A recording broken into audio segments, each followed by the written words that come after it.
Christmas మరియు నూతన సంవత్సర శుభాకాంక్షలు తెలియజేస్తూ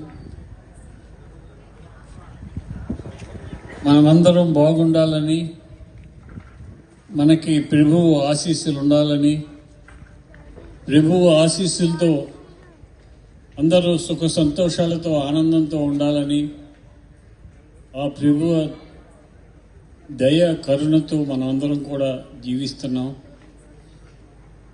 ప్రభువు గారి దయ లేనిదే మనం ఏ కార్యక్రమం చేయలేం. ఈరోజు ఇక్కడ క్రిస్మస్ జరుగుతుందంటే దానికి ఆ ప్రభు ఆజ్ఞ ఇవ్వబట్టి జరుగుతుంది. ప్రభు ఆజ్ఞ లేనిదే ఏ కార్యక్రమం జరగదు.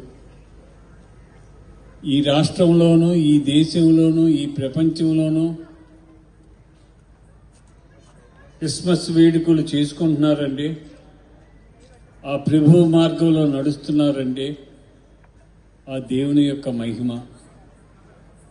ఆయన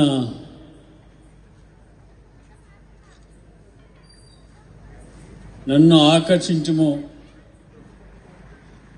అని ఇప్పుడే పేపర్ చూశాను. ప్రభువు ఆశీర్వచనం ప్రతి ఒక్కరికి కావాలి.